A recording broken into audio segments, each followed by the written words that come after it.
السلام عليكم ورحمة الله وبركاته. ازيكم حبايب قلبي؟ عاملين ايه؟ يا رب تكونوا بخير وفي اتم صحة واحسن حال.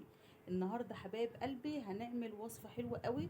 على فكرة التجربة دي او الوصفة دي انا عاملاها وبعتمداها بقالي كتير، وقلت انا هعملها لكم النهاردة بمكونات بسيطة او بكمية قليلة، علشان خاطر اللي عاوز يجرب بنفس الكمية، ولو ما عجبتوش الوصفة يبقى هو كده ما خسرش حاجة.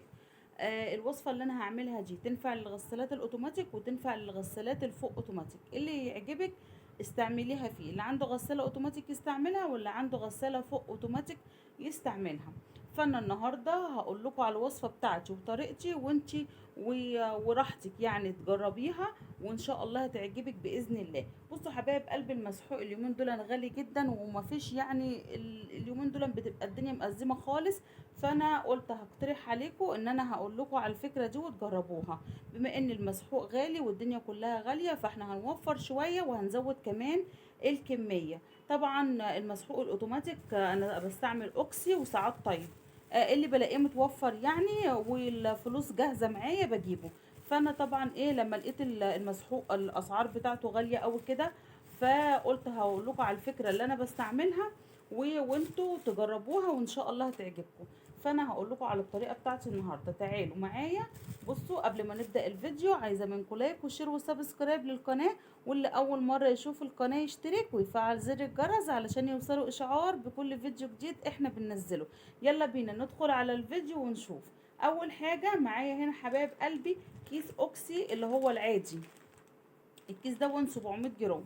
تمام، هو مكتوب عليه 700 جرام. وكمان جبت عليه نص كيلو اوكسي اوتوماتيك. النص كيلو اوكسي اوتوماتيك عامل 21 جنيه. الكيلو ب44 جنيه. لا، 22 جنيه. الكيلو ب44 جنيه. ده نص كيلو. وكيس الاوكس انا جبته من الفرق العيش اللي في التموين، فطلع ب25 جنيه.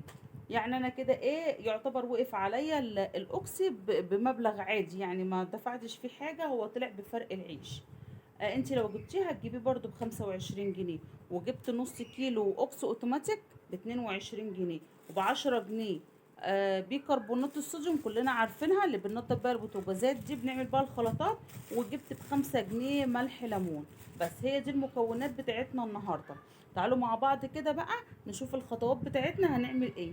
بقى طبق كده بلاستيك، وهبدأ دلوقتي انزل فيه بكل المكونات اللي معايا، اللي هو ال 700 جرام اللي هو الاوكسي العادي،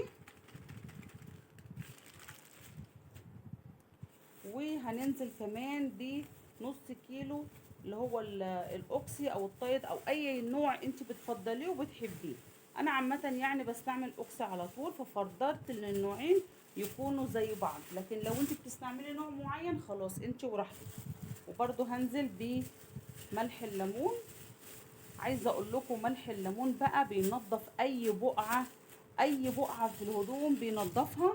و بيكربونات الصوديوم برضو بقول لكم بتبقى زي حاجات كده فعاله. هي ديت بقى ايه الحبيبات اللي بتنظف البقع اللي بتبقى في الهدوم. هجيب بقى اي معلقه كده وهقلب كل المكونات دي كده مع بعض. بصوا، هقلبها كلها كويس جدا. وزي ما قلت لكم في اول الفيديو، الخلطه دي كويسه جدا جدا، بتوفر في الكميه وبتديني كميه حلوه، وكمان في نفس الوقت بتنظف الغسيل وبتوفر عليا فلوس كتير. بصوا اهي. عايزه تزودي الكميه زوديها، انا قلت هعمل لكم في كميه بسيطه علشان خاطر دي تجربه ليكم، انتوا عايزين تجربوها جربوها. عجبتكم الوصفه؟ اضغطوا لنا بقى لايك للفيديو وشير وسبسكرايب علشان القناه تكبر بيكم وليكم يا احلى مشاهدين ومتابعين في الدنيا.